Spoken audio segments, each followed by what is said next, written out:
Welcome to Rooster Radio, a broadcast dedicated to supporting and promoting local artists in the Gaston County and surrounding areas.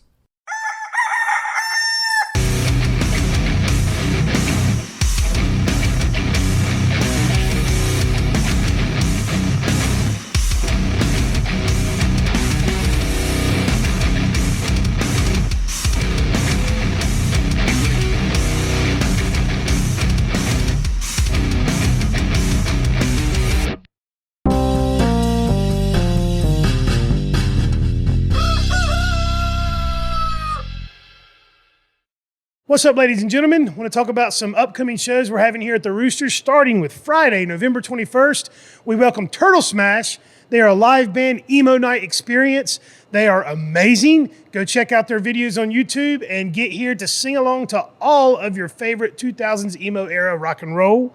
And then the very next night, on Saturday the 22nd, we're turning things down a little bit. We're going to have an acoustic jam with some singer-songwriters. Our friend Steve Massey, we've got Ginger T, and we've got AJ Herrick coming to do acoustic sets. It's the Saturday before the week of Thanksgiving, so we thought, hey, let's have a nice, chill little opportunity to kind of relax before the huge, busy week hits us all. So that's Saturday 22nd. Then the very next weekend, Black Friday, while everyone's out blowing money on stuff that nobody really wants or needs, you sleep in and then get here for a late show. We're hosting Gothstonia 2. It's going to be a DJ show with goth, synthwave, darkwave music. It's a dance party. And then the very next night is going to be a Casanova Christmas. Our buddy Trace Casanova has written, produced, and directed his own Christmas musical for Gastonia. So don't let him down. Let's fill this room up. Let's have a great time. We've got R.P. Allen's going to perform as Elvis Presley before the stage show begins. And then we've got a cocktail hour as soon as the doors open. You can get information on that on our website as well. That is Saturday the 29th. And then this was just announced on Friday, December 12th. We've got Fake Happy, tribute to Paramore, coming back to the Rooster to do an acoustic show. And this is going to be a fun one because they're doing this one to give back. The money that we raise at the door is going to be donated to the Kathy Mabry Cloninger Domestic Violence Shelter, and we're also going to kick off our toy drive that night. So bring unwrapped new toys to donate to the Domestic Violence Shelter, and we're going to make sure that these families that are struggling right now have a great Christmas. Shout out to the guys in Fake Happy for helping be a part of this toy drive. And then further down the road on the 13th, which is a Saturday in December, we're doing another acoustic show. It's the Crack a Smile Acoustic Christmas with Mike Trent from White Lion. That's going to be a fun one. There's VIP available for that where you can meet the man. And then later on in the month, the day after Christmas, we're hosting Murder by Folk. It's a Salisbury, North Carolina invasion of folk and dark folk music.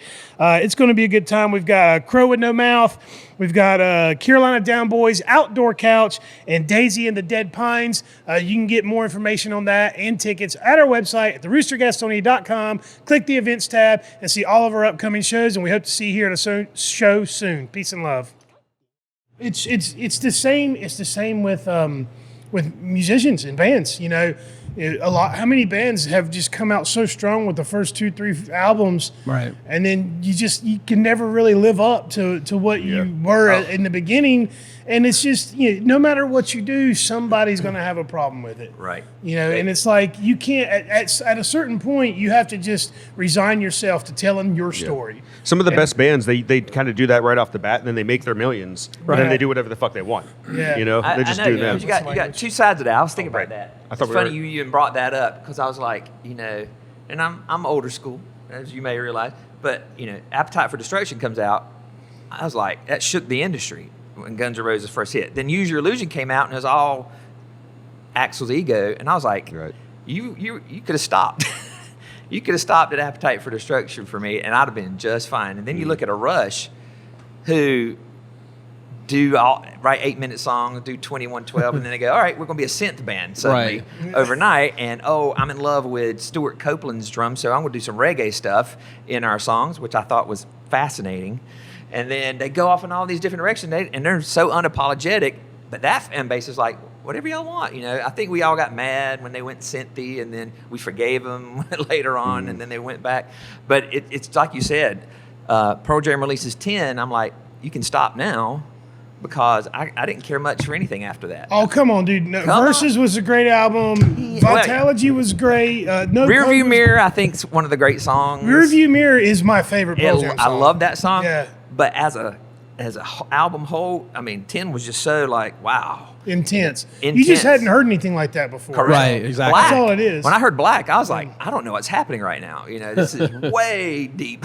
This Yeah, is not Porch. the party metal I was just listening to a year ago. Right, exactly. We were all, I guess, at that time, it was like hair metal and all the, I guess, hardcore bands like Metallica and Megadeth and all that. And these guys came along and was like, wait a minute. They can actually put some melody in that stuff too. That's cool. It's a little different. Let me ask you this: Were you guys? This was kind of like how I was. That this was around the time that I really like started getting into music and the arts and stuff. Was around the time late '80s, early '90s.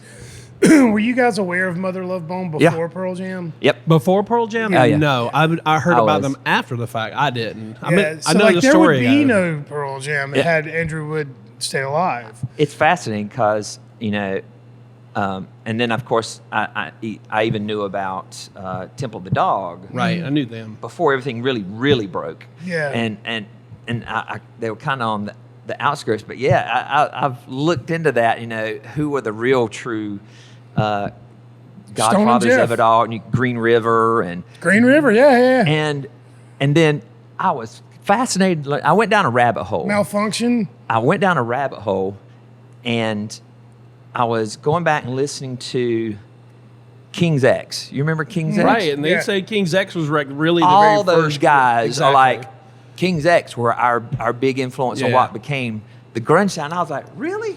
I went back to that catalog, man. I pulled out like Dog Man. Yeah. I was like, oh, that's a grunge song. What am I thinking? And I didn't even connect those dots at the time. Yeah. You know, because I was just so inundated with it when rebellious metal of the early 80s became pop party girls metal.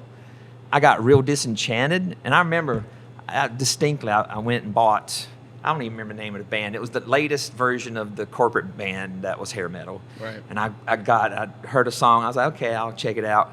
Because you did that then. You bought a whole album Yeah, I've off of talked one about song. that before on the show. You know? Now, you hear a song on the radio, and it's like the next day you're at the record store buying the Right. the The tape or entire- CD. Yeah. You're getting 10 songs suddenly you never heard. And which I miss those days. And I took it home. Columbia House? I was like, this is terrible. I said, I really, genuinely, something needs to happen. You know, something needs to happen. Well, it And- did. And then it did. You know. Remember the Columbia House deal? Oh, good dude. 1 penny I- for like so many. Yeah. How many? I wonder how many people like had that on their credit report. Oh, yeah. for, For years. Five people's years. Credit got wrecked. But it was also We're coming how, for you. Yeah, it's also how I discovered a lot of music back then. Like Yeah, you really, could take a chance for nothing. Yeah, You know. yeah, it was so it didn't matter. It Yeah. didn't matter if it sucked. You paid $1 for it. Like, Exactly. Oh yeah, Right. I heard about them. Let me get that right. yeah. Yep. That's very, very true too. Yeah, A lot of those in the what's it The called? mail order, get your 12 cassette tapes. The now this ones where it has like Now the, that's what I call that's music. what I call Yeah, music. Yeah. Yes, Those were fun. Those were actually some pretty tight compilations. I ain't gonna lie. I had Masters of Metal. So, Oh, that at the Kmart. let's introduce you guys. Yeah. First, let me say thanks for coming on doing the show. Our pleasure, I'm Mike. gonna have you look. We are talking to Charlotte's '90s grunge band, Grindhouse. Well, 2/5 of Grindhouse. Introduce yourselves to the camera, guys. All right, camera over here. Hey, I'm Joey, singer for Grindhouse. And I'm Eddie Joyner. I'm the bassist for Grindhouse. There you Right go. on. And you can see Grindhouse this Friday with Correct. the 5th right here at the Rooster. It's going to be a great. It's going to be a great show. It's we're billing it as a night of rock you don't want to miss. Yep. Roy, the singer for the 5th, has an amazing voice. You have an amazing voice. thank you. Two of the better voices I've heard in this area. I don't know how you do it. It's amazing. It's pretty remarkable. Peanut butter pretzels. There's some secrets. There's some secrets in there. And I'm lovingly calling you guys the Charlotte grunge band because when I listen, it makes me think of the music I listened to back in that grunge era, Yeah. and I have to assume that the Seattle sound had a heavy influence on you guys Let's talk a little bit about it. Most definitely. I mean, I think, when we were younger, we were all doing like the regular metal 80s stuff. metal. 80s metal stuff, because that was what was popular. That's what kind of drew us into it. It's like, who knew you could actually meet girls and play music at the same time? That really dawned on at some point. But as we progressed and got better, I think that era started to turn its head on the industry, and we really gravitated us to it because it was fresh, it was new, it was different from what we were hearing for years before that. And I don't know, it really connected with us for sure, because we were looking at Seattle like, oh, is that an option for us? Can we move there? I mean, is that a thing? Really? Before that was like, well, I don't know if it ever got to that point, but it was certainly something I was entertaining in my head. It's like, if I want to do this for a living, That's what you had to do back then. that's what you had to do. You had to was travel. that or What Los year was this? How Angeles. old were you guys about? It's been about 92 Yeah. when we're thinking about talking about becoming what becomes Grindhouse. Gotcha. And and just like Eddie said, it's kind of funny because I was disenchanted by the late 80s, early 90s with what it had became very corporate, and I wasn't really connecting with it, and we were doing a lot of covers under a different band name, and this is around. I have a story how I knew things had changed. Was I used to DJ back then too. And I was DJing some party at some community center for a bunch of kids, right? And I still on 45s, and we're playing all the usual stuff, the latest from, LL Cool J and Whitesnake and, Salt and Pepper and, all the corporate metal that was still on the charts. And I had Teen Spirit on 45, and we had just gotten it at the booth. And I was like, we'd been playing for about an hour of music, and I put that on, right? Those kids, 13, 14, 15-year-old, lost their marbles, man. Those guys, they just started freaking out, running around and slamming into each other and jumping up and down and asking us to play it. And again, the parents are like, no, don't play that one anymore. They're getting a little wound up here. And I was like, I looked at my buddy, I was like, what's going on? And I remember distinctly that moment, I was like, something's different about this. Yeah. And I wasn't even like the Nirvana guy of the grunge era. I was more of the Alice in Chainsy Same here. kind of guy. Same, yeah. I'll admit, I don't hate Nirvana, but I don't really like them either. Right. My vinyl I don't get it. collection. I never got No, Nirvana. My get vinyl it. collection is no Nirvana in it.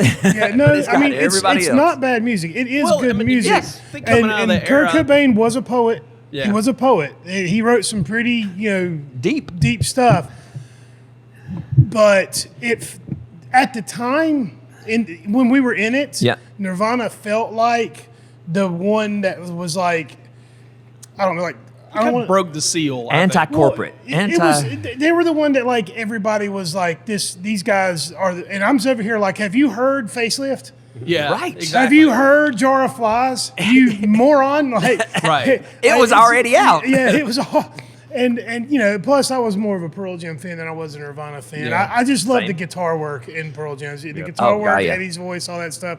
But it's funny because we've talked to a lot of like hair metal guys Yeah. on the show in the past, Yeah. and like their take on it is like, and I agree with them. Like the '80s hair metal was all about having fun, Yeah. partying, having a good time, Yeah. and they made rock and roll fun. And their take on it is that grunge kind of killed rock and roll because you roll in all this apathy and sadness. Yeah. But the difference is it's music that's forcing you to deal with your emotions. Right. Like yes, we all want to rock and roll all night, party every day. We love that stuff, but like grunge kind of made Well, things the a little bit antithesis. more cerebral, I guess. And then you got the ballads. Every rose has its thorn. you know? Yeah. Well, I think I about don't that want too. people to mistake. I still love the hair metal too. Like I like it all. Same brother. Yeah.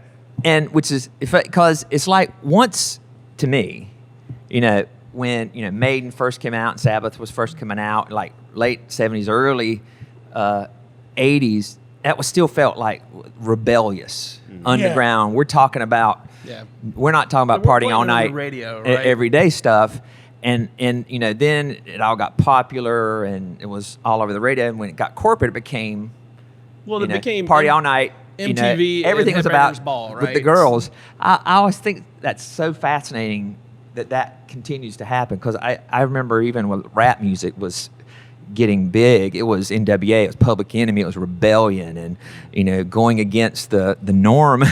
And then as it got more and more popular, then we're going to the club and all that kind of stuff, and it kind of lost the thing that drew it to us in the first place. And that was kind of like what I was saying earlier, the hair metal thing. I was like, that's fun, and those are some great songs. I said, but we're not saying anything anymore. And at some point I was like, I kind of want somebody to say something. So when those guys hit, That's I was what like, attracted me to you the, guys to are the grunge saying music. something. Yeah, it was the depth of the lyrics. A lot of the guitar work was amazing. Listen to Soundgarden McCready's album. solos? Yeah, McCready is he's the man. Did you ever listen to the side project he did with Lane? Oh, dude, yes. Yes. The names just jumped out of my head. What the hell is it? Mad Season. Mad Season, yeah. I keep thinking River of Deceit, but that's the song, one of the songs. But that Great album's record. incredible. And Great again, record. some of Mike McCready's best work is on that album. It was not even a Pearl Jam album. Agreed. But yeah, that's what really drew me in, was like all those riffs and those big solos, and then the depth of the lyrics. I was the kid that was I pulled the little sleeve out and read every word everything? of every song, and I wanted to know this stuff. But yeah, it's funny. This conversation started talking about like any thing that gets big in pop culture. It gets kind of violated by all the it never can stay pure. It gets tainted with popularity. Yeah, it kind of does. And so with distance from it now, I was like, oh man, grunge killed all my favorite bands.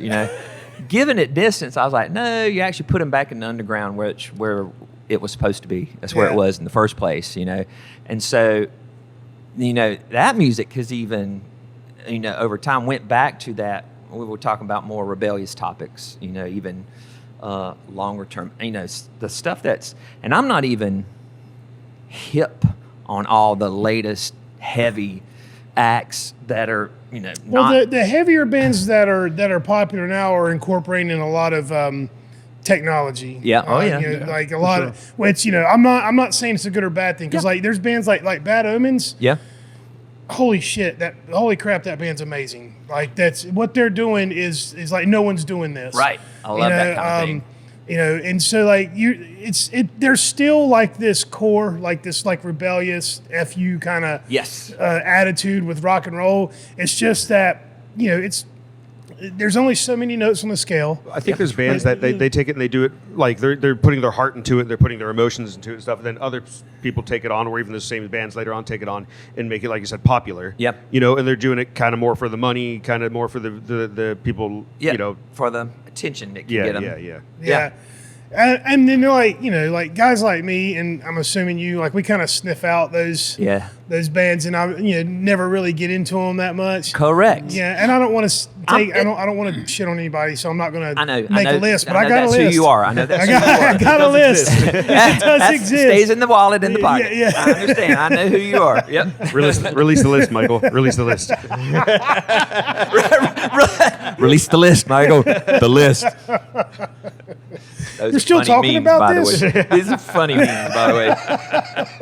But yes, and that's interesting you say that, because it's hard to penetrate to me now.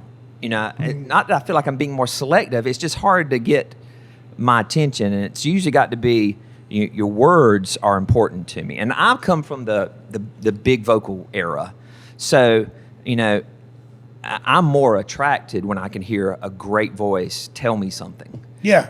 And unfortunately, and I do like some of these bands. It's harder for me to get into the deathcore and the guttural type of singing, because I can't relate to it in the same way, and in some cases I can't hear the message enough. I get that. But when I find those bands, oh man, then I'm like, I sink my teeth into them then. But the list becomes real selective over time. So, the bands I would be into now, I can only name 2 or 3, because I'm like, I've latched on to those guys, because they do those things that I like musically today. Like right now, like Carnival. Are you a Carnival guy? I know who they are. I've heard a couple songs. I don't God. really follow them. It's one of my Do you dig 'em? favorites. Yeah. Well, I'm a Queensryche guy. That was my '80s band. I was Okay. the Queensryche guy in the group, and Yeah, Jeff Tate was just in South Carolina. not so dude, long I ago. saw him last year. Yeah, somebody went to that show and told me how he still sounds amazing. Killed it. Yeah. And I know bullshit vocal stuff when I hear it too. So I walked in going, "All right, Jeff, What you got? what you got?" Because I saw him in the '80s too. I was like, "All right, what you got?" And he just, I mean, did he do every single note? No, but he never did during the live shows. And so I was able to forgive that. But the ones I cared about, he did them all. And I was like, wow, dude. I was really surprised because a buddy of mine shot some video. He's like, y'all, I know he's in his prime again. I don't know what happened, what's going on right now, but you got to hear him right now. And so I immediately got here in Charlotte. Went to the one he did here in Charlotte a year or so ago. Killed it. Oh, so good. That was my guy. That was my hero. That was my vocal hero from the '80s. I was going to Tate. ask, like, who inspired you to become a vocalist? And you're saying Jeff Tate had a big hand in that. Big hand in And that. what about the rest of the band? Who was the inspiration when you guys got together? You decided you're going to start writing music. How intentional was your sound? Like, you talk a little bit about that. I guess watching other bands around me was a big deal for me. So, growing up in Red Springs, North Carolina, Robson County area. Origin story. Yeah, exactly. So, I played baseball with Corey Lowry, and Corey was phenomenal bass player, and he played with Joey in a couple of bands before or afterwards. But for me, watching him play and how talented he was, it became like, oh, well, that's achievable. As I'm from the same area, I feel like I could do that. So I don't know if it was much like Les Claypool or any of these virtuoso bassists out there that felt like, oh, I can do that. I think it was more the influence of the guys around me. I mean, we played at this place in Lumberton called Mr. P's. It was had a stage in the back, and that whole It was back of a skating rink exactly, back of the skating in a rink. small town. You know where Lumberton is? Yeah. Yeah, I sure do. So and it gave us an area to go out there and play music and be in front of our peers and work at it. And that I can't imagine not being where I am at today if it were not for that, because it became something that was like, hey, it was camaraderie, gave us something to do. I don't know if it kept us out of trouble, but it certainly was a genesis of where I think a lot of us were Well, kind of not to cutting our make it teeth. about me or this place, but that's exactly what we're trying to do here. Yeah. That's literally exactly what I'm trying to do here. I don't care what anybody says. Love, sex, drugs, and rock and roll are how I have some of my best friends and have some of my best experiences. So Yeah.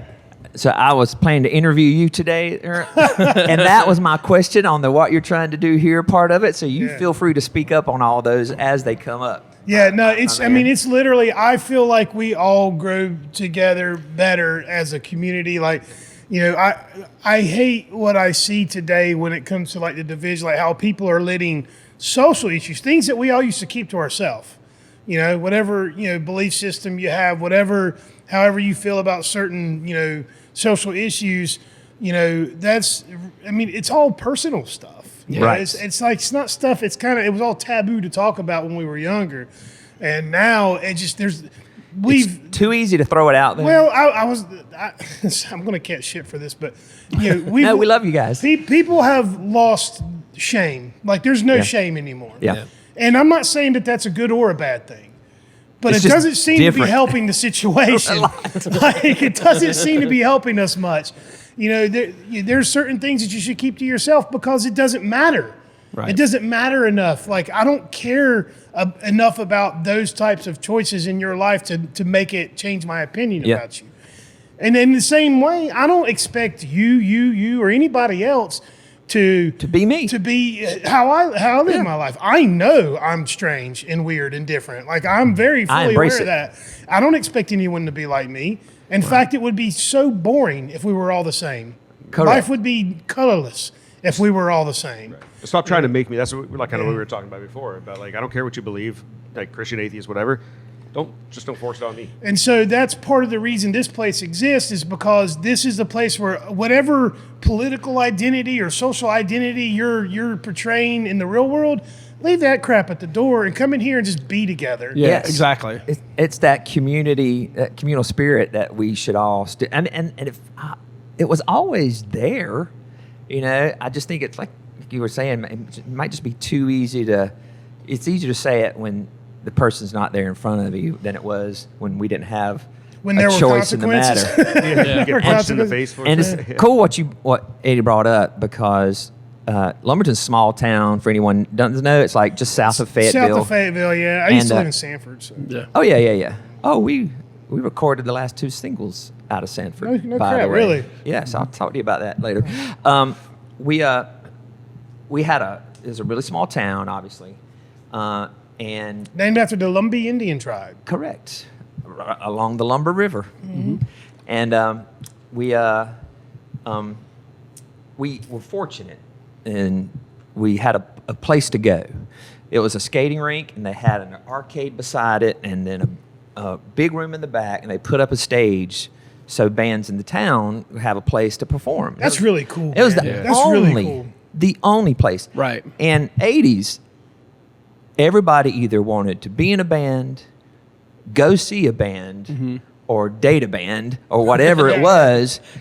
So everybody you knew in your circle played something, or wanted to play something, wanted to play something. or a fan of it. Right. Yeah. And what was cool, and I can only imagine you have this romantic vision of this place becoming that kind of bonding communal location where people will come together, and local bands, bigger bands, whatever it is, can come together, and we all know each other. It's the Cheers vibe. It's happening. It's taken a while to catch on, and it hasn't been without its setbacks and bumps in the road. Oh yeah, I know about. There's I been know about the bumps. a handful of things that I don't know. Maybe some of them could have been prevented. Maybe some of them could have been handled different. learning. But you learn as you go. It's learning. It's running a bar is one thing. Running a community is another. Which That's a bigger investment. I got questions about that for you too. I'll bring those up all here in a right. minute. You really But- want to ask me some questions? That's right. This boy. conversation is going to go 2 ways. But we did have that place, and all these people wanted to be in it. We probably had in that little town 7, 8 active bands Oh yeah, for sure. at a time. Did any of them keep going into the 90s? Like, because you guys, I do know that you guys gigged around Charlotte a lot back when Jeremiah was around. And I hate that. I was just young enough to miss Dude. that. Like, I never got the opportunity. The only places in Charlotte I went for music back then were the Ritz, Yeah. on Oh, yeah. Independence, which is now something else. Tremont, I'd go to Tremont. Oh, yeah. That was Been- a been cool Tremont. spot. And Amos's. Those were like the Yeah. 3 places that were doing music that I could go see when I was a teenager. Yep, gotcha. And but to finish that story, so we always had bands around us, and we were swapping band members and starting new versions of the bands. And these bands played more this style, and these were the Poison-y bands, these were the Guns N' Roses bands. How you had all your little flavors, and they switched and it changed. But we had a big community in a little town, all rock band stuff, And so they were able to have a show every weekend at this skating rink in little Lumberton, North Carolina. You could always we had punk bands coming in from Fayetteville. They would do their shows. So you do punk nights. See, Michael, we just need to turn this partially into a roller rink. Yeah. That's the final draw. See, Yeah. That's the thing that really ropes them in. But I think that's true what Eddie said. I think that had some influence on us, and Fayetteville was shockingly full of talent. Yeah. That are all like big stars And in the then genre right now. They had a couple places too. Like I mean, there's- Flaming Mug was big deal to go to. Flaming Mud was a huge venue in Fayetteville. Huge. You got all the big acts there. So we got to go see that, that kind of thing. But from style-wise, I gravitated toward the big vocal guys. I think Matt, he's the heavy. He's the Meshuggah. Yeah. He's the Gojira. He was the Metallica, the Pantera then. He brought the heavy part of Grindhouse into Grindhouse. Me and the drummer Mike probably were the most invested in the big vocally stuff that we do. But it is a blessing that we got 5 people who can sing, and I don't think people do that much anymore, and we write songs that allow all 5 people to sing in different parts of the music too. So influences were many. You know, I was a Steve Perry guy. I was a Ray Gillen, Badlands. Oh, freaking love Badlands. Badlands. If you don't know Badlands, go back. Jakey Lee from Ozzy.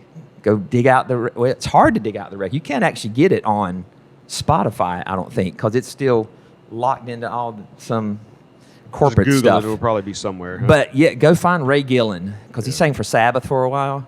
Dude, that voice. Oh, Tony Harnell, TNT. That was another one of my guys. I was just big in those big kind of vocal guys. Sebastian. You know, say what you want. Sebastian killed it on Slave to the Grind record, and that's a phenomenal voice. Yeah, he in did his have day. a phenomenal voice, but his best work was on the Trailer Park Boys. Dude, that's hilarious. He was so good on Trailer Park Boys. That's hilarious. So I dug those. And then, of course, when the grunge hit, you know, you got Vedder and Cornell and Yeah, Chris Cornell and Eddie Vedder, their voices just... And Lane Staley, 91? If you go back and look, is it Love, Hate, Love? That's on live. Facelift. Live. Oh, you're talking about live?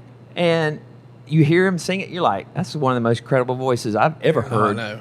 To have that much power and that height. So that's when I changed my vocal style. Really? I was like, I'm doing it wrong. You know, I was in the era of I got to do all this acrobatic-y. Yeah, the Kind high, of high singing. register stuff. And it wasn't sustainable. You know, back then you had to gig 6 nights a week, and that was the expectation. And you had places to go to gig 6 nights a week, and I would go and do 6 night a week shows, and by the 6th night I couldn't sing. Period.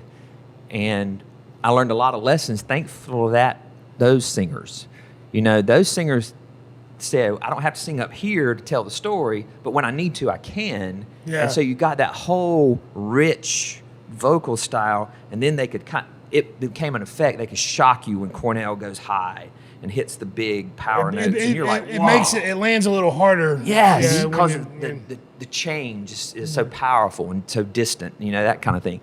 And that reset me from that day forward. And so that's how those guys definitely influenced me. But yeah, back to the band, you know, Ozzy was big for us, Kiss in the early days, and we grew into the Panteras and the Metallicas and the Big Four, Slayer and Anthrax and Megadeth. And then, you know, some of the corporate metal, you know. I mean, there's no doubt a lot of that influenced us, right? So some of that's there, but and we utilize it in there, but you can see it's a blend. It isn't just pure of a grunge All right, so thing, I think. Let's move the story ahead. Talk to me about, you guys are rocking out, you're doing your thing, you're gigging 6 nights a week. Yeah. When was it when you guys took the hiatus and then The world's longest hiatus. well, I want to know why that happened. Yeah. And then let's go from there to the jump timing forward. for getting. You could blame that on me, I think. No. It just, life was starting to change a little bit, at least for me in particular. I mean, these guys are a little younger than I am. And so like, okay, got to go out, just getting married, you know, got to pay the bills. The band's doing well, but the bank's paying better, that kind of thing. And you're just like, well, you know, I've got an opportunity to go do this. And then, you know, you hate to do that, you know, because you form bonds with these guys for so long, and you sweat and bleed and you work and you work and you work. And then at some point it's like, okay, you got to make a But the decision reality here. of bands, just being in a band, is you make no money until Yeah. you make all the money. Yeah. You Right, know, there's no comfortable in between. Yeah. That's well said. There really isn't. Yeah. I mean, you can have a career in music and get You can. by and be okay, and no one ever know your name. Well, not But playing it's- your own stuff, I don't think. That's what Yeah. was my next sentence was going to be. But it involves studio work and touring with someone else's Or the material label. Tributes yeah. in 2025.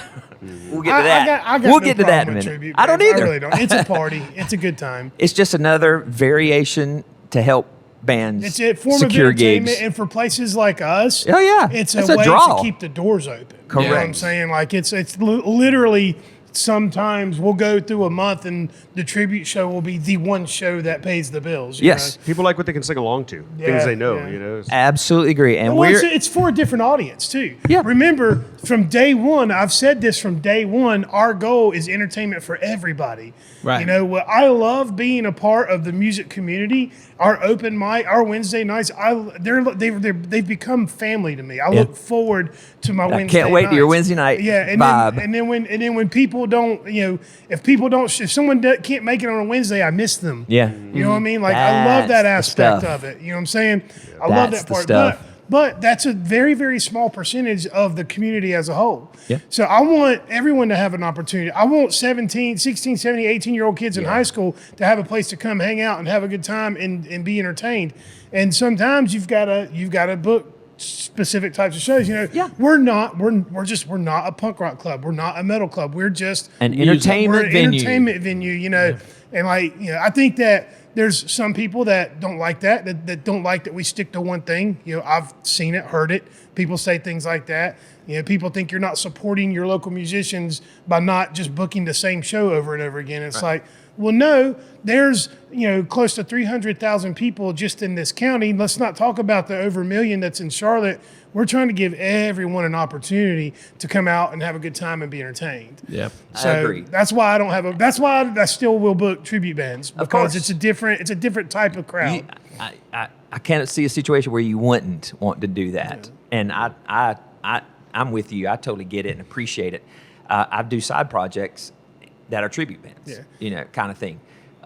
But anyways, so I'm guessing you got offered a job. Is that what I'm inferring from you? Okay. Yeah, so I'm moving from Little Red Springs, North Carolina, to Charlotte, moving to the big city, right? And me and my wife are in Hall, to get there and establish our lives, and that kind of severed my connection with these guys. Not musically, right? Right. Not As a band member. As when a was band this like? member, What? right? I'm trying to get a timeline in my head. So that's about 95? Yeah, it was 95. Okay. It was about 95. All right. So- So how did you guys take it, and did you try to replace him? Like, what was the consensus after?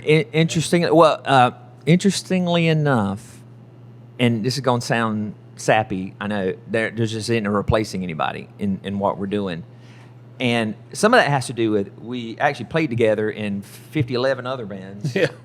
for years and years and years before we even became Grindhouse. So you could say Grindhouse lasted 2.5, 3 years. Well, we as band people were 10 years plus easy, because we always played music together in various shapes and forms, cover bands, then starting writing originals, and then eventually we became Grindhouse. But it was happening to everybody. Life was, we were now early 20s to mid 20s, and the world just came crashing down like, well, if you haven't done it by now, you need to go get, I got the job offer, and that took me somewhere. Yep. In fact, you got me that job. It was not long after you left. So, life came in. Life came in, and there was nothing we could do to stop it. And so, I thought that I'd never mention Grindhouse ever again. So you guys set a course for careers, family. Yep. So I'm guessing the kids all grew up. Is that like, Yeah. Yeah, that's it. No. Who lit the spark here to get This back in the is the most important story for Right. you, the listener, that we can share. So I said earlier, and this is a good segue, we all played intermingled with each other's band. Everybody somehow left one band and joined the other. People got mad. People got over it, started new bands, back and forth, back and forth. You played with everybody at one point. And we got a phone call 3+ years ago now that one of the guys, me and Eddie, played in a band with, had suddenly passed from a heart attack out of nowhere. Yeah. And shock through our little community Your from the world. 80s, Yeah, right? wow. And so I drive down to Lumberton, we go to a funeral, and there's 50 former 80s metalheads lined up on the side of the grave. Yeah. Flew in from all over the country. I mean, he was that loved, right? And we were all there catching up, intermingling, and that sort of thing. And I don't know if it was immediately after the funeral, I got a phone call and said, hey, we saw everybody again. We think we need to do something for his family. He left 2 twin girls young. We should do something. Let's raise some money. All right, cool. I can help out. Let's get some bands together and do a show back in Lumberton somewhere. Yeah, that's a great idea. How can I help? We want Grindhouse to play. I said, dude, we live not only all over North Carolina, we got people in Georgia. I was like, what are you even talking about? I said, I don't know if that's possible. He goes, try. All right, this is crazy. I hit the text. In 5 minutes, I had 4 yeses.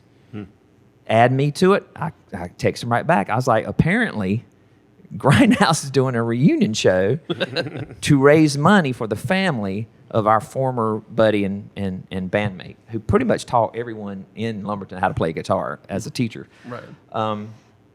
So I reached out to Ed. He was in Charlotte. 2 are in Lumberton, 1's in Atlanta. I was like, how are we gonna? I'm at a Charlotte Knights game texting about this, right? So it's just kind I mean, of it was surreal just- moment. I'm going to play metal Sure. and watching baseball. And now some of us haven't. I don't think Ed. When's the last time you had touched a bass? Oh man, it'd been a while. The bass had sat in the corner for quite a bit. Although my son was toying with the idea of playing music at the time, and I tried to pull him into it. Little resistance there, but it wasn't the same, right? And there were opportunities to play Now- with some other folks, but it wasn't going to be what I experienced before. So you're talking over 20 years since this 20 band- years. Well, I thought I'd never mention the band again. And so, like, you guys had to have planned some rehearsals, right? Like, Yes. Oh, my God, Like, yeah. So- I want to hear about knocking that rust off. So it's true. And the first time, we couldn't even get all 5 of us in the room. I think it was just you, Mike, and Herman. Yeah. Just 3 of them. Where'd y'all get it together? Were you in Lumberton? Did you go to Lumberton to do it? Oh, we did Jambox yes, here we later. did Lumberton. I remember standing. Kudos, in this, Jambox, for this- helping us. in that dance studio, and we're all standing around looking at one another and go, "Okay, Yeah. let's give it a shot to see what we got going on." Paint you the scene. You got 3 of 5 there in the room. one or 2 haven't played either an instrument or that kind of music Right. in a very, very long time, trying to just remember Oh, that was the songs that Exactly. we wrote. And we had a big catalog. We haven't even touched half of our music. I mean, this stuff we still got to relearn from back then, even as I speak right now. So it was like, and so they had a little mini testing the waters kind of rehearsal. And the very next opportunity was we got the 5 together. So Matt came up from Atlanta, drove Yep. all the way to met over Lumber? at the Jambox. Jambox. Oh, we went to Jambox first? Yeah. And truth, I walked in and Mike, the drummer, I walk in the room. He's like, "Can you even sing this stuff anymore?" I was like, "Dude," I said, we "We're about to actually- find out." I said, "Because I have no idea." We Not a actually clue. we actually started Not a out trying to play in standard tuning. That was a bit of a mistake, I think. We were like, that's stretching it a bit, so we Well- dropped a half step down. But that was where we recorded Yeah, and played at. we before. always wrote and Yeah. performed half step down. That was And honestly- E flat was just where I was. That's my Yeah. spot. And we could do it now. I think we've already. Ooh, I don't want to do it Okay, never standard. Well, once you go half step down, you'll be amazed. You get and you'll notice it. You really get the without us having little gravel. You can drop throw a tune. little gravel in there. I don't even have Yeah. to drop tune. You just tune down half a semitone and boom. So you do a few rehearsals, Do a few rehearsals. and then this show pops off. Is it just you guys, or did y'all bring some other bands in? For the first one, and this is a great story too, Mike. I hope you don't mind me sharing all this stuff.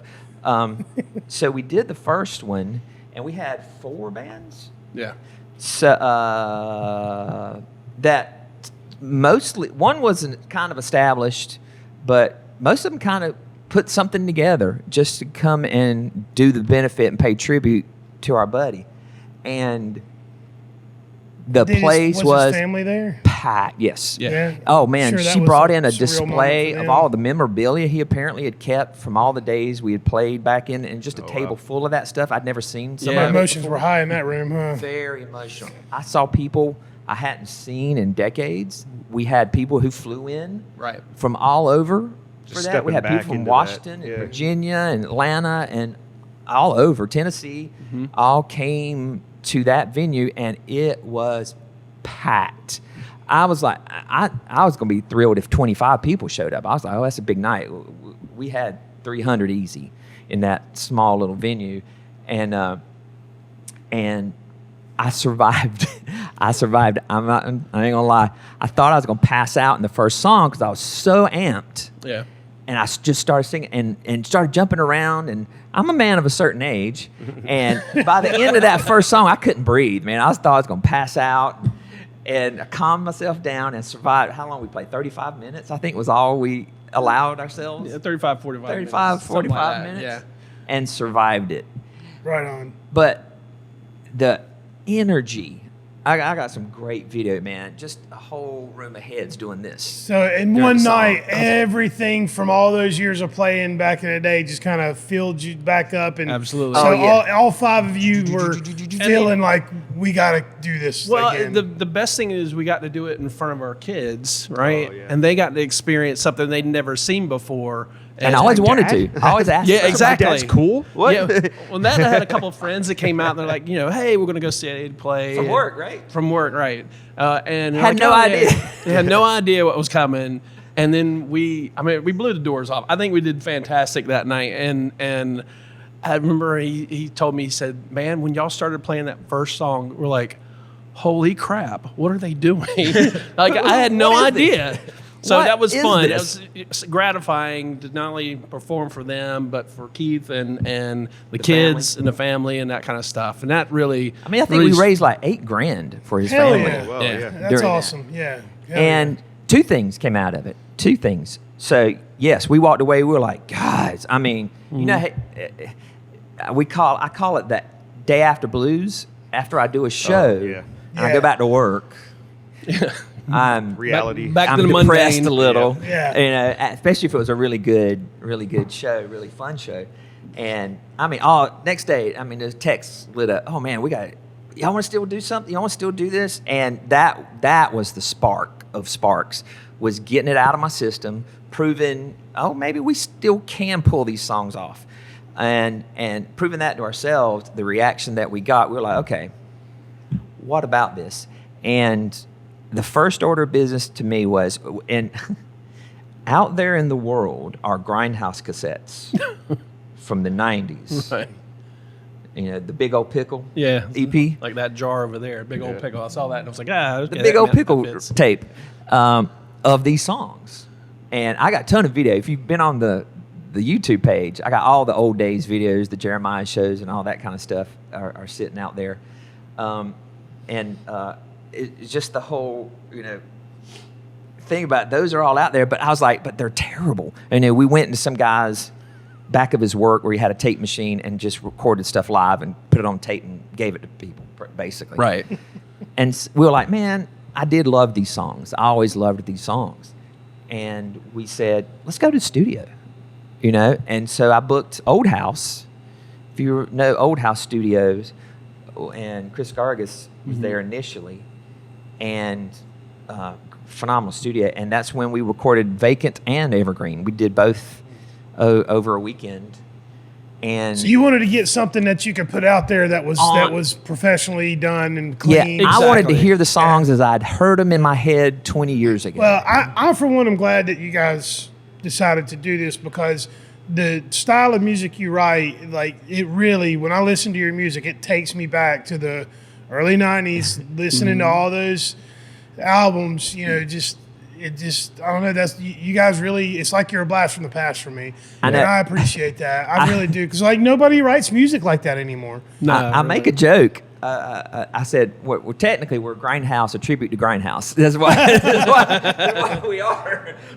Because it's all the old catalog. It's all the old catalog that Be careful. There is a Grindhouse out of Australia, which will shock you when you look at their. Well, we go don't to the do- link in the video. We'll have Yeah. the link. We'll put your links in Yeah. the video, so if people can find you. But you hear us talking about all this. If you're getting excited about hearing this blast from the past, be here this Friday. This Friday, Be guys. here this Friday. I'm Because telling you. these guys are a good show. I didn't know what to expect the first time you played here, and you've been here a couple times already. Yeah. And like I said, it made me feel like a kid again, man. Well, it did us too. I don't know if you could tell. It made us feel Oh, like I kids could tell again. you're having a good time up there. Too, you know, it's always fun to watch bands that are genuinely having a good time too. We do, because you get all different kinds. Some people get nervous. Some people take it a little too seriously. Mm-hmm. Some people partying a little too hard. But then like you guys are legitimately just having a good time, and that energy is so infectious. And it's so truthful. I don't even get nervous anymore as a result, because I look around and I go, I shouldn't even be up here doing this. This was something that was not planned, not ever supposed to happen. So and have so fun every with it. time we do it, it's like, I'm just going to enjoy the hell out of this tonight because, like I said, it shouldn't have even happened, that we're getting to do this again. So it's really, really cool. But the second thing real quick that came out of that event is we formed the nonprofit Robertson County Band of Brothers. Oh, sweet. And we do that event annually now. We'll be going to our 4th year in April. And there's a good part and a bad part. The bad part is every year we lost another. I was going to say band somebody member. else passes, huh? Yeah, it's uncanny. So we does lost every one each year you try to help that family? Yes. So we did. Well, we wanted to keep it going, but it's not like you plan someone to die kind of thing. So we said, what are we going to do? So You get real dark and start a death pool. I know we're the definition of death metal. Just play squares with everybody's life. But so we decided to do scholarships at our local schools, and we do scholarships to students who choose to pursue the music or the arts. Hell yeah. In a North Carolina school, and we gave out. Not only did we do the fundraising for a former bandmate who'd passed, we did the scholarships on top of that. So we raised enough to give to the families. And year one, we did a $1,000 scholarship to a local, and then last year we did 3. That's awesome. $1,000 and real quick, scholarships. just I'll put this link in the description as well. Where do people go to if someone wants to donate to that foundation? The easiest way to do it is on Facebook. Is go out and look for Robertson County Band of Brothers, and we keep up with not only the stuff we do for the annual event, but we do some things in between. We were very fortunate this time. We did a kind of an in-between show a couple of months ago. We had one of our brothers come down with severe cancer, was in Duke Hospital getting surgery. Yep. And we grassroots through that show together. No corporate sponsors, nothing. We grassrooted the whole thing and provided family funding after the surgeries were done. And he was able to be there in person. And what was really cool, and I highly recommend these guys, his son is in a band called Old Sons out of the Raleigh area. Yeah. Great band, very alternative rock, very modern, really, really, really good band. So we got to check his sons out because my buddy Scott, I see you, Scott, was the one we did the benefit for. He was one of the singers in our local area I looked up to. At the time, I was like, you're my guy, so I got to give back to you. So that's the whole thing, man. We had that. Yeah. That's how big. When I say that community was really important then, I've loved that it stayed important now. Yeah, I mean that's how I feel. I mean we do fundraisers here a lot. Like Yes, I'm not I going love to get that, by into the it, but we do this the same thing, and every time we do one, it's important to me. Like I want them to be successful because I the ones that I put together, we've hosted fundraisers for like bands that have a cause they want to, and that's awesome too. But like the things that I specifically raise money for, it's close to my heart. It means a lot. So it's always real, I don't know. It just makes you feel satisfying, good. man. Yeah, it makes you feel good. At your soul level. But we'll put the link to the organization as well. So and then or you could come to the show this Friday and donate. And we'll talk to you about it. That's right. All right. Before we wrap things up, man. you said you had a question for Bob. What's the question? I got I didn't hear that. I'm diverting. I see how you pass that up. Yeah. I love that. I see. All right. He's way more handsome and sexy than me. He's the one girls want to hear talk. So you're on camera then. All right. So I got just a couple. I already asked you about that one. Okay. So what made you decide to start this place? What was your spark? I touched on it earlier in this episode, man. after 2016, I watched the world around me just lose their fucking minds, dude. I watched everyone scurry like rats into their ideological bubbles. Right. I watched it happen right in front of me. People that I knew and loved and respected and had decades-long relationships with, I watched them all just turn into... And attack each other, man. I watched them all turn on each other, and it made me so sad. Like, Hear, hear. depression level sad. Like, I just couldn't believe what was happening. I couldn't believe that people weren't... And this is going to sound mean the way I say it, but I'm saying it like this on purpose. I don't think people are intelligent enough to separate issue from person. Yeah. You know, like, and it's really, really frustrating. So that was part of the motivation. You know, the other part was my wife and I got tired of those long ass drives home. all these hour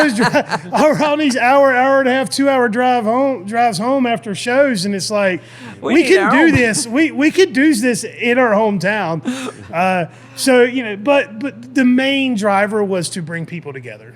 That's what this is about. Like I said, and I've said it from day one. As long as we keep the doors open, yes, it would be nice to turn a profit, and we haven't yet. We may never, but as long as we can keep the lights on and the doors open, I want to do this. Right on. So what was the biggest surprise about doing it, good or bad? What was the biggest surprise? The biggest surprise, it's not fun. I'm not that comfortable being like well known, you know, like. You're a face. I'm not. I didn't think the one thing about this I didn't think through was like my profile being raised, and it's uncomfortable. Like when we went to the Renaissance Festival last weekend. And it was great to run into Bob. He's close to us. He's a friend of the family. Right. The circle. But there were a handful of other people that that I know, but they're not close. And so like I'm there with my wife and my kids, and we got to stop, to entertain this person that they don't know. I sound ungrateful. I'm not ungrateful. It's just weird. I'm not used to it. It's an adjustment that I wasn't looking. Limelight. Yeah. It's not something I was thinking about at all. But what I've learned is nobody can articulate what I'm trying to do better than me. So like, some companies hire a spokesperson, right? Or some folks hire somebody to be the face of their brand, but nobody can talk about it and articulate it the way that I can, because it's all in here and I can tell it to you, but you can't, I don't feel like it's genuine to try to fake emotion. Like trying to get somebody else to tell your message. You have to be the one that tells your story and tells your message.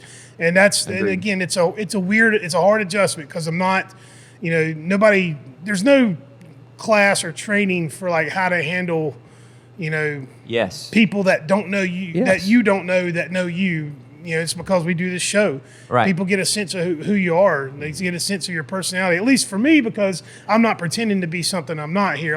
There's a lot of radio and TV personalities that's what they are. They're entertainment personalities. I'm just being me here. And so people kind of get a sense of who you are and your sensibilities. And it's just fucking weird, man. It's just really weird. Yeah, that makes sense. sense. So I don't know. That's the answer to your question. It does. It does. And why the podcast show? This was always intended to be a way to bridge the gap between audience and artist. Yeah. This was always meant to give people a personal connection to the artists that are in their community. Yeah. And the hope was that people would see that we're doing this, tune into the show and get to know, so that when they come this Friday, they're like, that's Joey from Grindhouse, man. I really like what you said about this, or I really appreciate that you're doing this fundraising for these families. It creates a personal, emotional connection, and that's what the podcast is really for. I think it also inspires and stuff too. And then when you're hearing the stories, like you said, the origin stories and stuff like that too, people relate to that crazy. They won't know that when I'm up there on the stage. Yeah. There's only so many ways.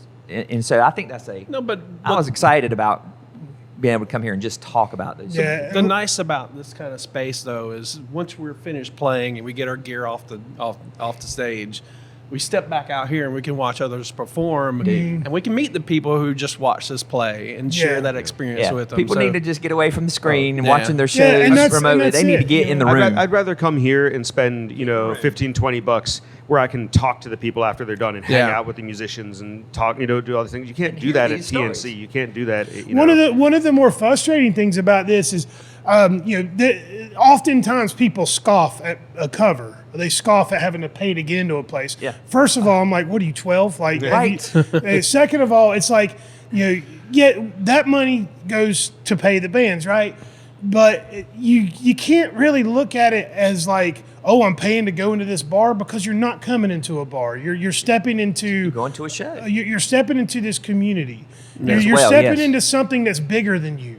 You don't come here to get hammered. Right. You know. Come here. Although for we the do community. encourage you to run that bar tab up, just don't get too fucked up. But also, like most of the shows are 10, 15, maybe $20. Yeah, That's two drinks. It's not like we're Like, and we're charging a whole lot less for our alcohol than like any other club in Charlotte. Yeah, So definitely, Charlotte. Well, I think if you didn't do that, you wouldn't be able to have the space. Yeah, that's They how we wouldn't pay have- the bills. Yeah, the exactly. bar is how and we you pay wouldn't the have bills. an ability to come in and see some of these Come on local now. artists or hear the music or just experience but that. on the I other don't think- hand, I don't think people know as much. I know you say it a lot, but I really don't, because I've been told by several people that they think they thought that the bar took, like the Rooster took a cut of the door. No. and I have There to, are I have to tell them places. all the time, like There no, are no, no. places. They get You 100%. hear that? No, well, Are now y'all listening? sometimes now if I'm dealing now, all right. So the deal changes depending on who I'm dealing with. Yeah. If I don't know somebody or I've never worked with them before, sometimes we will either charge a room fee or we'll do a split of the door, Like a risk so ratio it's a there. risk. It's a risk aversion. That's all it is. It's that way. If an the show unknown. takes a shit, at least I can pay my staff. Yeah. You know what I'm saying? And then usually if it's really successful, half the time I don't even keep it anyway. I'm just like, here, take the whole thing. It's really an insurance policy for me to hold people accountable to promote the show and get people out. That's all. When them we in do the the room. cuts, that's all we do that for. But no, it's, people, I just want people to understand, like, the other side of that, charging a cover, it also keeps away certain elements that I don't really want in here. Yeah. Like when you got to pay to get in somewhere, you're You're going to treat committing. your time a little bit more seriously, Yeah. right? No, we don't It's a really have an commitment. issue with people fighting and stuff like that here, because you've already paid to get in. You're here. You've Yeah. made the decision to be here, so behave yourself. No Right. refunds. Yeah. Well yeah. said. And about the podcast, one of my favorite things that you're doing, by the way, I love it when you do the little reel snippets. Yeah. Where Well, I had to buy dig it. software for that, but yes.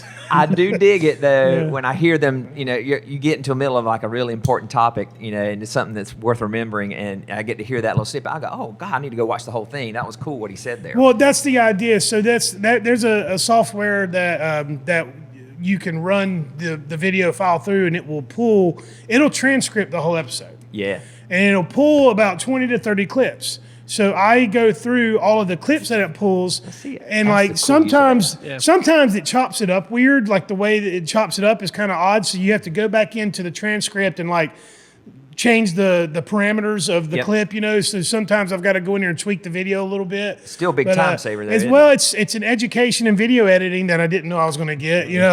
Well, that's I thought might be another surprise because there's such a dependence on social media for places to function. How much time do you guys have to dedicate to that? Well, thank God for Ron. Our producer Ron, he records the show for us, edits it. If there's stuff that needs to be cut out or shortened or bleeped. He goes in and does all the bleeps if we need to bleep anything. And then he'll send me the finished file that you see on YouTube, and then I also run that file through the software. And To get your sometimes it is literally like my entire day. Yeah. Like if I because it takes a couple hours to get up on YouTube, a couple hours to get up on Spotify and Apple, then it takes another couple hours to run through the software, and then I'm spending a couple hours like going through the clips and editing those. So it's more than just opening the door and it is selling work. beer. It is work, but I usually that's what I'm doing on like Mondays. I'm hanging out with my kid at the house and doing all this. This is all boring. Who gives a shit? Oh, we dig it. Sorry, y'all. We dig it. We appreciate All it. right. Anything else? Just a quick final plug. Friday, be there. November 14th, the 5th with Grindhouse, and the new Grindhouse single, Pop, drops that day. I did that on Oh, heck purpose yeah. for this show. for this show coming up. So our new single hits that day on Spotify, Apple Music, YouTube, all that. So go ahead and go out to our Facebook page. You can pre-save it now, and you'll be ready for the show. And we got a playlist out on our page. You can go listen. That's right. Yes, I put that out. Oh, did you? Or I scheduled it to go out today or tomorrow. Nice. I schedule all my posts so I'm not on my phone all the time. That's something else. Bands, creators, venues, use that Meta Business Suite tool to plan your post. You can pick exactly what time it posts. You can tag whoever you want in it, video, pictures, whatever. Spend half a day, and then the rest of the week. Yep, I spend Wednesdays and Thursdays are my admin days, so I'm in there plugging away, setting up new show announcements, scheduling it all, and then I can come out here and just be here and not have to worry about, oh crap, I got to post about this. It's 2:00. Yeah, it's all, you schedule it and you're done with it. So go check out the playlist. It's got music by The Fifth, music by Grindhouse. You can hear some of the songs, learn about the music, and be ready to sing along with us on Friday night. That's right on. Fellas, I really appreciate you doing this. Michael. Thanks a lot. It's been a pleasure talking. We could do this for hours, but Ron's could. going to kill me. Ron's going to kill me if we don't wrap up. Thank you all for watching. Be here this Friday, and peace and love.